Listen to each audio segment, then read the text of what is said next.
The morning was quiet, just another chilly Tuesday in the city, until a desperate voice broke through the noise. "Please."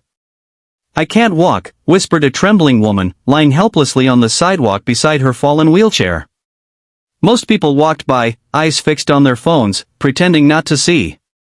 But one man stopped, a single dad with tired eyes, grease-stained hands, and a heart far bigger than his wallet. He didn't know it yet, but helping that stranger would change both their lives forever. Hey everyone, welcome back to your channel name, where we share real, powerful stories about the kindness that still exists in our world. If you believe compassion can change lives, make sure to subscribe, like this video, and share your thoughts in the comments below. Your support helps us spread hope to more hearts around the world. Now, let's dive into today's story. Ethan was a single dad trying his best. At 35, his days started before dawn and ended long after dark. He worked 2 jobs, one at a repair shop, another delivering groceries, to keep a roof over his 6-year-old daughter's head. Life hadn't been kind lately. His wife, Melissa, had passed away 3 years ago from cancer, leaving him to raise little Emma alone. Some nights, Ethan would sit by the kitchen table, staring at unpaid bills and whispering promises to his daughter that everything would be okay, even when he wasn't sure how. That Tuesday morning, Ethan was late for his shift. His truck had broken down again, and every minute he lost meant less pay for rent. He jogged through the busy downtown streets, clutching his toolbox and muttering prayers under his breath. That's when he heard it, a faint cry, almost lost beneath the roar of traffic. "Please, help me. I can't walk." He turned around and saw her, a woman sprawled on the cold concrete near a toppled wheelchair. Papers and a designer handbag were scattered beside her. Her face was pale, and pain etched every line of it. Without hesitation, Ethan dropped his toolbox and rushed to her side. "Ma'am, are you okay?" he asked, gently kneeling beside her. Her voice trembled. "My chair slipped on the curb. My legs, they're paralyzed. I can't move." Ethan's heart tightened. People were staring from a distance, some whispering, but no one stepped forward. He looked at the busy street, cars rushing, strangers pretending not to notice, and felt a spark of anger. "Don't worry," he said softly. "I've got you." He lifted the woman carefully, setting her back into the wheelchair and picking up her belongings. The woman's eyes glistened with tears. "Thank you," she whispered. "Most people just walk past." Ethan smiled kindly.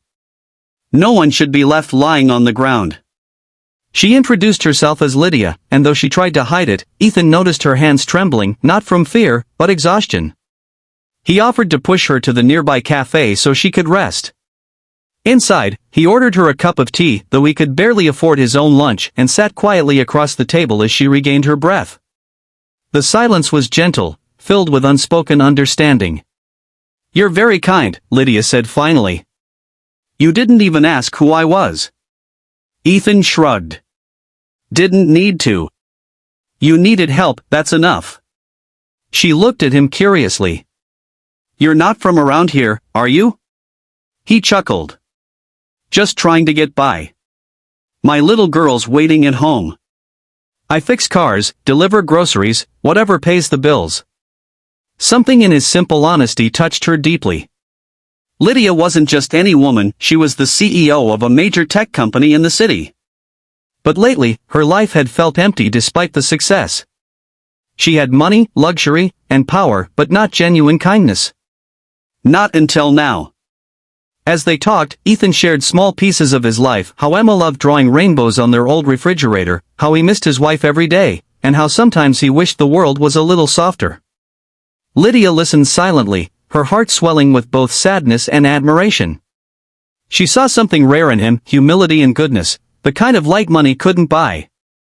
Before leaving, she asked for his number. "Just in case I can ever return the favor," she said with a warm smile. Ethan chuckled. "No need.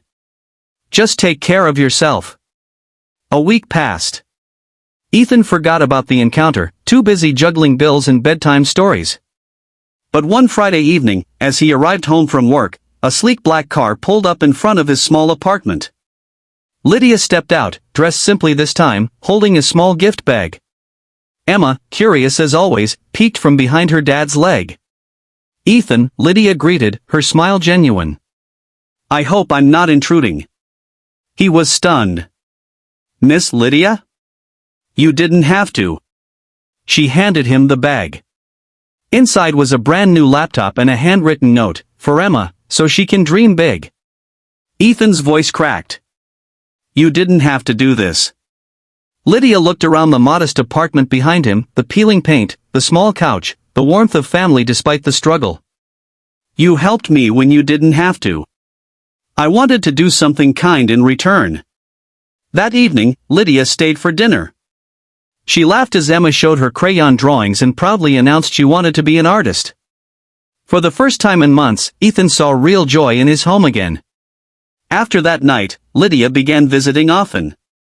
She'd join Ethan and Emma for simple dinners, or they'd meet at the park on weekends. Despite their differences, one from luxury, one from hardship, they found something genuine in each other, understanding. One Sunday, as they watched Emma chase butterflies near the pond, Lydia confessed softly, "Before I met you, I'd forgotten what kindness felt like. Everyone around me only wanted something, from my company, my name, my money. But you gave without expecting anything back." Ethan smiled. "You reminded me that kindness still matters." As weeks turned into months, their bond grew stronger.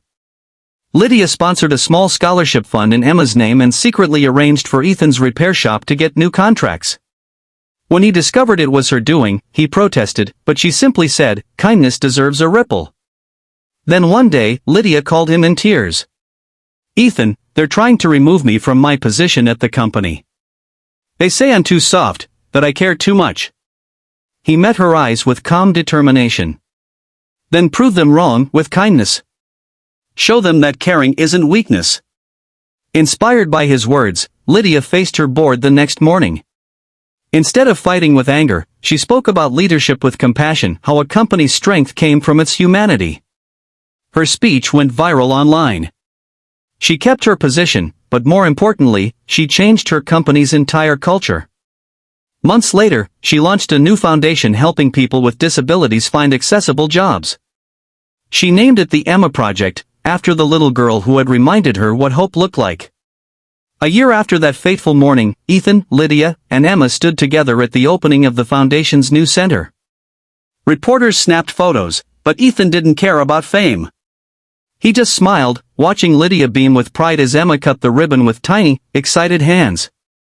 When the ceremony ended, Lydia turned to him and whispered, "You changed everything that day." Ethan shook his head. "No, Lydia. You did. You just needed someone to remind you what kindness can do." Tears welled in her eyes as she smiled, a smile no longer burdened by loneliness or pride, but filled with gratitude. And that's how one act of simple kindness on a cold morning turned strangers into family, pain into purpose, and loneliness into love. Because sometimes, the smallest good deed can start the biggest change. You never know whose life you'll touch, or how they might change yours in return. If this story touched your heart, don't forget to like, share, and subscribe to your channel name. Tell us in the comments, when was the last time someone showed you kindness? Or when did you help someone without expecting anything back? Remember, kindness costs nothing, but it can change everything. Until next time, keep your heart open, and keep spreading kindness.